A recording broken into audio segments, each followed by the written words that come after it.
Pandian store new promo Senthil ரொம்பவே feel பண்ணிகிட்ருக்காங்க. அப்புறம் மீனாவுக்கு வந்து ஒரு கிஃப்ட் கொடுக்குறாங்க. இது என்னதுன்றாங்க.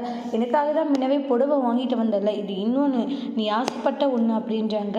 மீனாவுக்காக ஒரு சின்ன ஒரு கம்பல் மாதிரி வாங்கியிருக்காங்க. அதை பார்த்துட்டு மீனாவுக்கு ரொம்ப சந்தோஷமாக போயிடுது. டே உனக்கு எங்கேருந்துடா வந்துச்சு காசு, அது இல்லாத வந்து எல்லாமே செலவாயிருக்குமே, நீ என்னடனா இப்போ எனக்காக கோல்டில் வாங்கிட்டு வந்திருக்க. நான் கேட்டுனா மீனா, முதல் மாதம் சம்பளத்தில் வாங்கி தரது ஒன்றும் அவ்வளோ பெரிய பிரச்சனை இல்லை சரியான்றாங்க. நான் இந்த முறை வாங்கி கொடுக்க போகிறேன், அடுத்த டைம் காசு இருக்கோ இல்லையோ நீயும் அப்பா மாதிரி பண்ணாத மீனா அப்படின்றாங்க. என்னை பிடிச்சிருக்காவா, ரொம்பவே சூப்பராக இருக்குடா, பரவாயில்லையே, செலெக்ஷன் எல்லாம் ரொம்பவே நல்லா பண்ணுற அப்படின்ட்டுலாம் மீனா சொல்லிட்டு இருக்காங்க. அப்புறம் கோமதி வந்து எதுக்காகங்க இப்படியெல்லாம் செந்தில்கிட்ட பேசுனீங்க, பாவம் செந்தில் எவ்வளோ கஷ்டப்பட்டான்னு தெரியுமா, கொஞ்சமாச்சும் வந்து அவங்க கொடுத்த அந்த கிஃப்டை வாங்கியிருக்கலாம், ஆனால் நீங்கள் மேலும் மேலும் அவனை ரொம்பவே கஷ்டப்படுத்திட்டீங்கன்றாங்க.